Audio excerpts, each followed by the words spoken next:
That's better. Right, now the first thing I'm going to do is shut off the rail driver so that I can use the keys without it interfering and trolling me. Right, disconnected the rail driver. Good night, Danish bacon lover. Okay, so how to drive the Class 73. This is a fantastic loco, it really is. Turn that light off. So I'm going to just look down here for the time being, so that we can look at the what's going on. So this loco it's a diesel. Let me look outside. It's a diesel, electro-diesel locomotive. So it's an electric third rail, and it has also got its own diesel power. You can hear the power going at the moment, and it will start sounding like that. Hey Ruben, very sorry to hear about your grandfather's brother as well. That's yeah, sorry for your loss. So, just make sure everything's good. No, it isn't. The title's wrong. It's better. So, the Class 73 electro diesel locomotive. Over here is the train brake. It operates like a train brake. If I put the F4 on so that you can see what's going on. Self-lap running. You can see the brake gauges here. Put it back into initial application, and then as you put more on, you get more brakes. Bit of graduated release as well, so you can reduce the amount of brakes you've got. Over here on the left, you can just about see it is the loco brake. You can see that applies extra brake into the cylinders. So that's your loco brake. The windscreen wiper is there. It sort of does what a windscreen wiper does. I don't think I need to go into too much detail on what a windscreen wiper does. So, we've got a bunch of stuff over here going on with these indicators. We've got the ammeter over here. So I'm going to start off with the... we've got a green light, good. So wiper stuff is this, just in case you are not aware of what wiper stuff is, okay?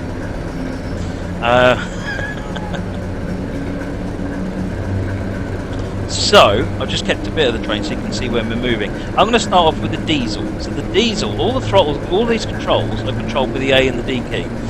So the A key makes this red lever go up and the D key makes this red lever go down. You'll notice in the middle it says off. So if I press the A key, it says diesel 10%. Yeah? It's not going to do anything because I've got the brakes on and it in neutral. So let's release the brakes, put it into parallel forward. Unless you're doing, you generally want to put it in parallel forward because that gives you access to series and parallel. We'll get into what that means in a minute. If you only want access to series, you put it in series, which is one more forward, you get series. And then if you want to stop the train doing anything, you stick it off. You can't get to off again. So let's leave it in parallel. That means we've got access to series and parallel. And if I press it forward, there you go. It's switched over to diesel. RPM's coming up, and we are moving. You'll notice that when I press A and D, this lever at the bottom is going up and down.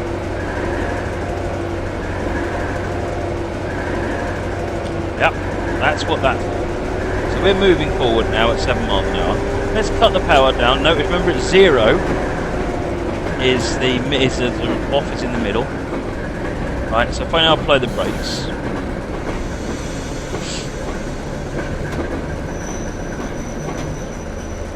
Train to stop.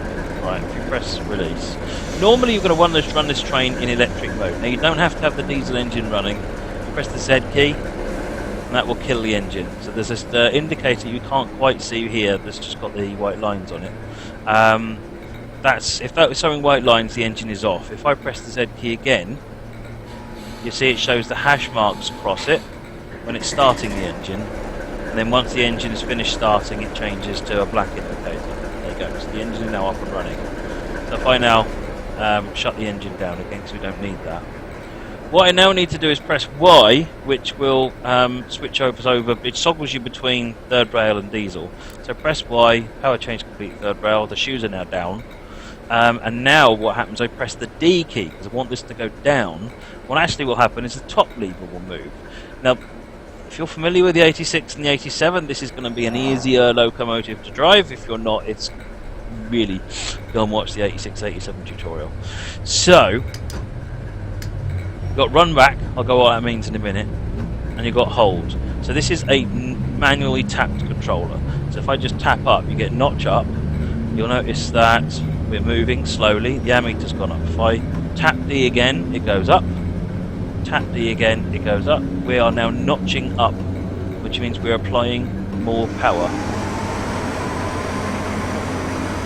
Yeah, so you note that whereas the diesel is 0 to 100%, which sort of means what you mean. If you go down here, you are just tapping between the hold and notch up, which is applying more power and is speeding us up. Now beware of this R symbol up here. That means that the resistors are on at the moment. So we just need to wait as we accelerate. It doesn't mean anything while we're accelerating. So we're still notching up. Right, I'm now going to run back, and you'll notice the ammeter is dropping down. So all of those notches up are now notching all the way down. And eventually, you'll notice that the power is now off and we're now coasting. So let's give it a minute and get to a bit faster area. Hey there, you tick, JJ.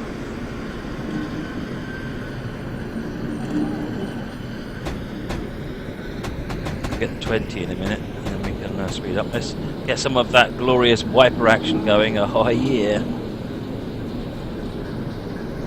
Let's put it back into hold.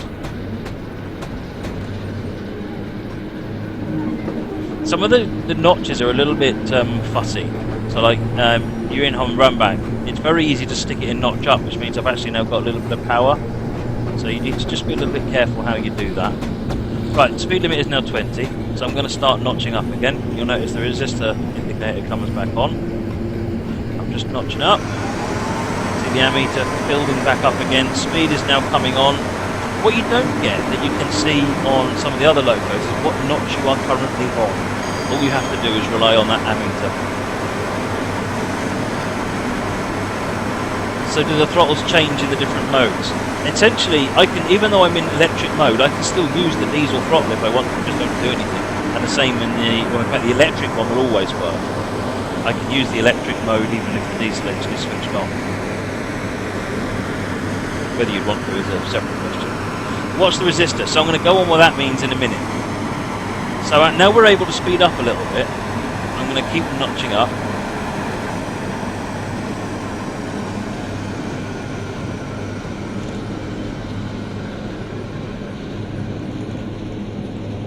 And then I'm going to notch up and push it through notch up into series.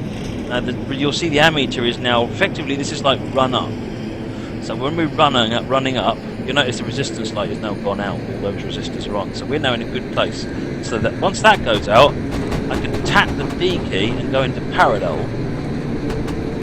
We're going fast enough, I can now put it into weak field. And you'll notice that speed is going up quite considerably now.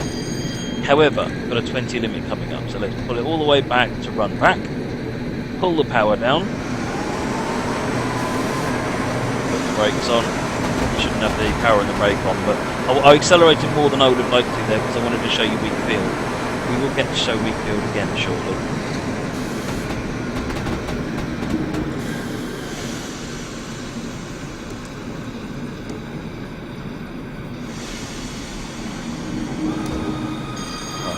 Back.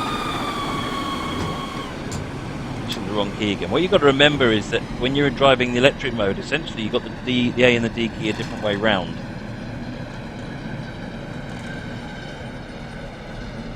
I'm going to get 45 in a minute. Right, just notch up. In fact, we're going fast enough. I'm just going to switch it straight into series. Will let that go.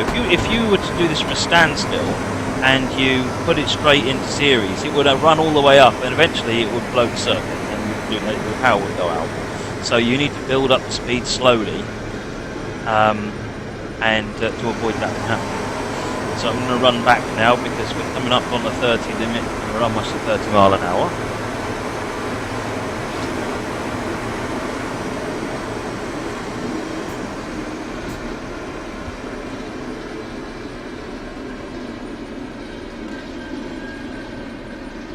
green light. That's good.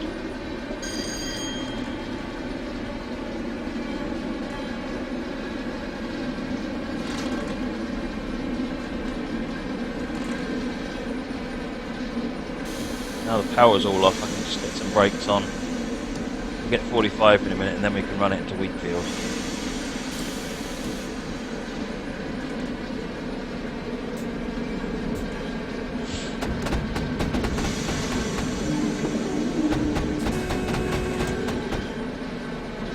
Double yellow.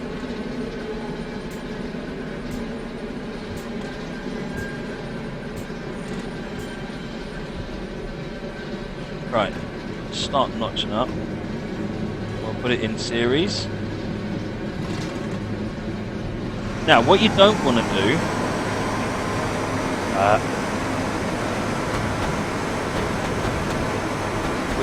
do, is put it in Wheatfield while that R light is on.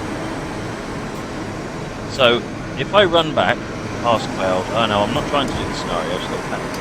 Right, so if I now start into series, you'll see we're in resistance. If I put it straight into Wheatfield, all the power's gone. You should have put the brakes on as well, I'm not sure why it didn't, but normally the brakes would come on. So let's put it back in off, reset it. Now if I put it in the notch up, you'll see that we're actually gaining power again. Yeah, so if I now put it in series, parallel, Wheatfield, power's gone again. Yeah, that's reset it. So if you go into Wheatfield too early, then you'll have then it will stop you. So that's putting it into parallel. Resistance is on Wheatfield. Yeah, power's gone.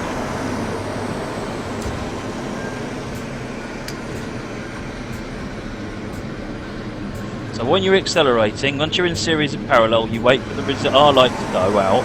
That means that you're in the right place. Stop worrying about that. Then once the R light has gone out, that's it. Now I can go into Wheatfield and you get much more power. Yes, the Gatwick Express, this is the BR Blue, the Gatwick Express one runs identically to this.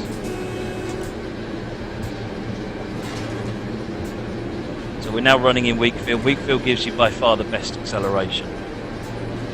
Yes, this is Chatham Mainline. I'm just running one of the scenarios that comes with Chatham Mainline with the BR Blue diesel electric pack, just because it's easier. So if we now run back, then you'll see the ammeters coming down. We're also coming up on against a single yellow, so Brixton we've actually got a light. Little bit of brake.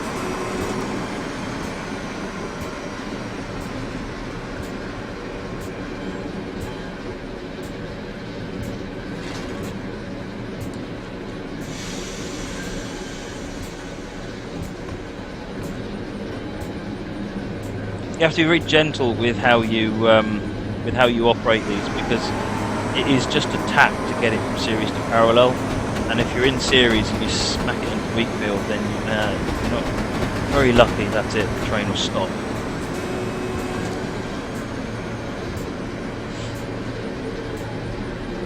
Well, we all thoroughly enjoyed your scenario yesterday. It was very good, thank you. So I'm just trying to think if I think I've covered the sort of the lion's share of it. The key things are, above 0 is diesel. Below 0 is the electric control. So above operates this, below operates this one at the top. Just not worried about that. And also watch this R light, so that when you're accelerating, if the R light is on, don't go into the Wheatfield spot. You'll find all the power suddenly disappeared.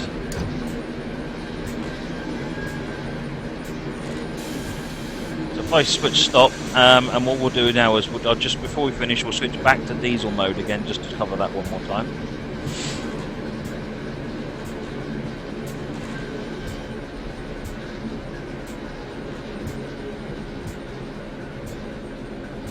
Train Simban, I'm not doing the scenario, I'm showing you how to drive the loco. The scenario is just an interesting way to give the train on the track. Right, so if I now, you notice it's off at the moment, we're off here.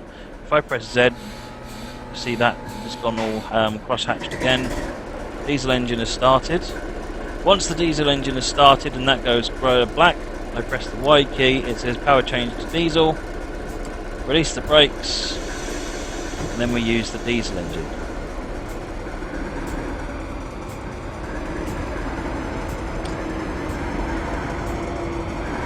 And diesel engine's fairly gutless, which is how they are in real life. At least they were until they were re-engined.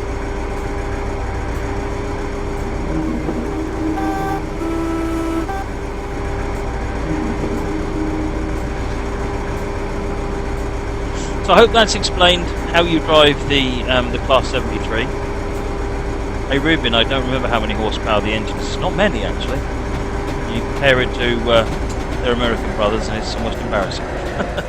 This is primarily an electric locomotive. And as an electric locomotive, it's quite powerful. Which is sort of evidenced by the fact that they're still kind of in use all over the place.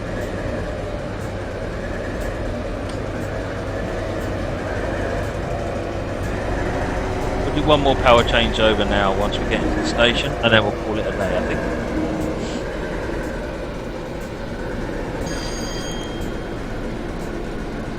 And the head code's been changed. I believe so. I thought they could, apparently they can't.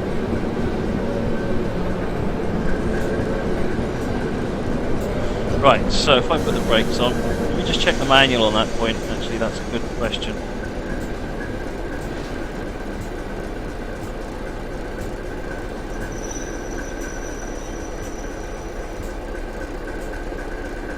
Doesn't look like it. Right, so Z key to turn the engine off. You notice that goes white. Once the engine's off,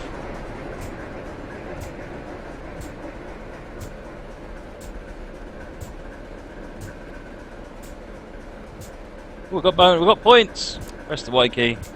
We're on third rail. Release the brakes. And run up. There we go, we're under electric power now. You can always stick it in series, watch it going up, and then just pull it back into hold.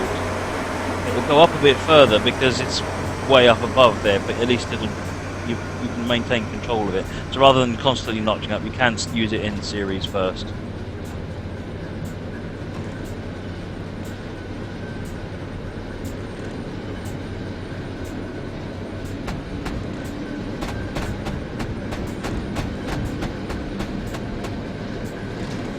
Right.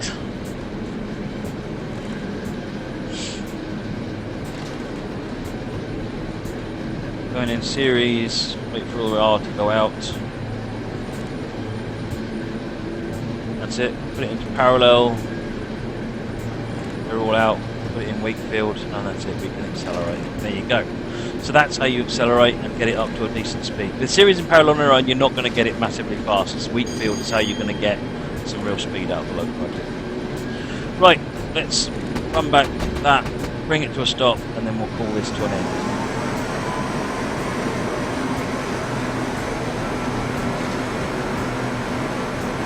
There's an element in the, if you read the manual carefully for the 73, it talks in more technical detail about what this resistance thing means.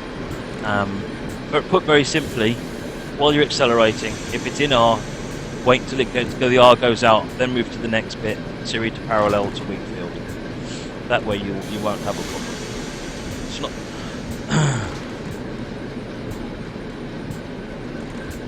Right. Wait for that to stop, and then we will call that to an end. So I hope that's been a useful introduction to the Class 73. It's a lovely loco to drive, and I certainly would recommend making the effort to learn to drive it. Right, so after that, let me move on to the next tutorial,